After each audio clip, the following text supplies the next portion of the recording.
Hey, welcome back to Sled Storm. This is level 4, Beast from the East. And also, I'm gonna say it right now, I'm switching characters because Psymon got on my nerves.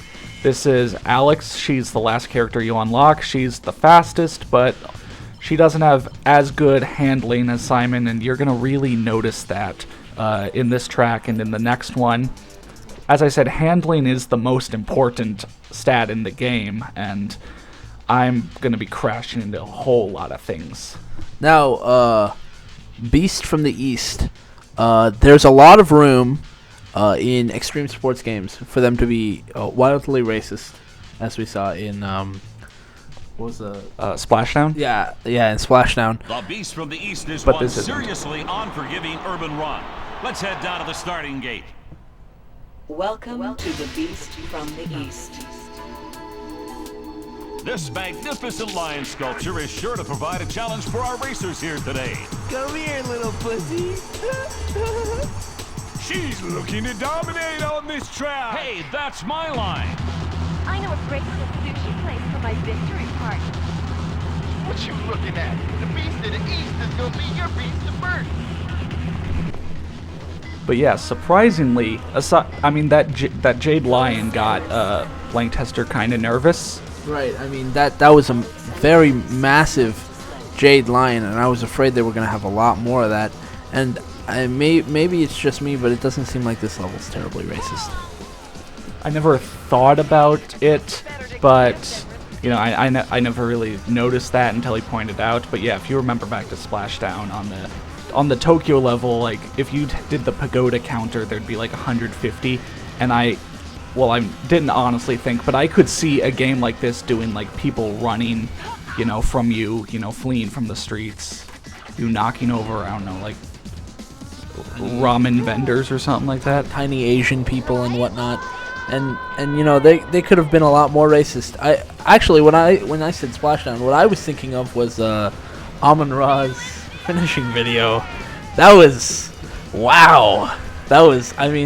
I kind of feel like going back and watching that again. And the other chick, Kyoto, as well. Hers was outstanding as well. It was just wow. That's top-notch work right there. I wonder if Splashdown 2 has similar racist vibes. But this track, not all that bad. I mean, it's a track, and the only I'm just gonna stop that right there. Now, this track, geometry-wise, is pretty cool. It's got some nice uphills and downhills. It is really focused on its set pieces, though. The lion, the dragon statue that I'll attempt to ride down later. The massive, you can see its mouth right there. The massive gong that you have to go through at the end of the first lap. It's stuff like that that this level seems focused around, because otherwise it's more boring than like Polar Fest. Yeah. You remember carnivals? Carnivals always bring out the best in video games, Really? That's what you went with? Because that's the exact opposite about how I feel about most carnivals in most video games. By the way, if that gong was made of metal, they must have been going so fast to get that thing to shatter like that. But when you say carnivals in video games, the first thing I think of is, and to be fair, this whole game was awful. Those bikes look really weird. This whole game was awful. Marvel Ultimate Alliance. Oh man, the carnival section in that game was so shitty. And it was so long and so boring. Okay, let me restate. Carnival levels bring out the best in extreme sports games. Aggressive inline was kind of bad up until you went to a carnival. That's true. Okay, yeah, I can feel you. Boardwalk was a pretty cool level.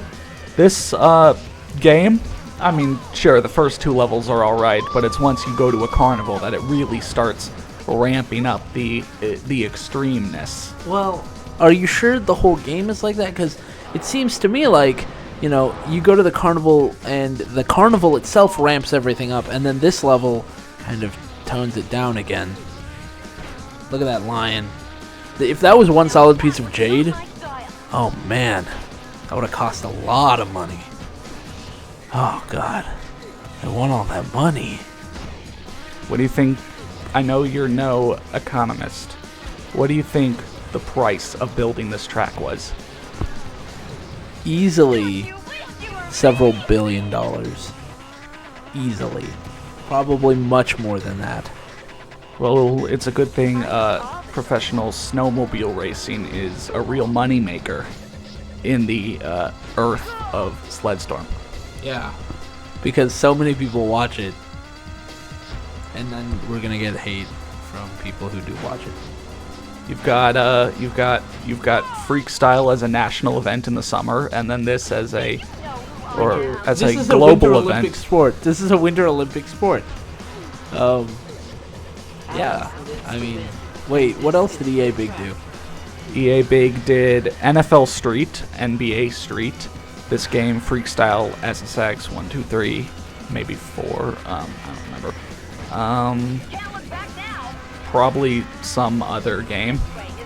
They had a one-track record, much like Rainbow Studios. What did Rainbow Studios do? Splashdown, Oh, that's right. and all of the MX vs ATV games. I still maintain NBA Jam was better than NBA Street. Have you even played NBA Street? I have. I played both of them, and There were three. Quit now because you don't know what you're talking about. I don't give a shit. I'm talking about NBA Jam versus the first NBA Street. I liked NBA Jam more. Alright, I do remember Street 2 and 3 more than the first one. Yeah. You, the viewer, you watching this. Tell me which one is better, Jam or Street? I like Jam because it was crazy weird. I like Street because it was crazy awesome. You got game breakers, you could like go into slow-mo and start doing front flips while you dunked. Yeah, Jam was easier. That's why I liked it. I didn't need to know how to play basketball. You ready? You ready to ride a dragon? You ready for me to fall right off the How to dragon? Train Your Dragon Sledstorm Edition. Oh. Yeah, I'm again gonna restate the one or two points in handling that she doesn't have really makes a big difference. I feel, especially because in the first 3 levels of the LP when I was playing as Psymon, I'd play them as Alix first, and then set up my capture card and play them as Psymon. I was doing this in reverse, playing as Psymon first and then recording as Alix. So like 10 minutes before I was playing right now, I had someone who could actually make turns. Maybe I should have given it, a 30-minute resting session. You ended that on a wheelie. Or whatever. I tried. Whatever it would be for a motorized sled. But aside from all that stuff, Alix is pretty cool. Her snowmobile reminds me of the Extreme G series. Like, it looks like a motorcycle. Yeah. Get your motor running. Yeah. Head out on the highway. Looking for adventure. I'm not looking for adventure. And whatever comes your way. Yeah. Well, that's been Beast from the East, level 4. I hope you join the two of us next time for level 5, Rumble Ridge.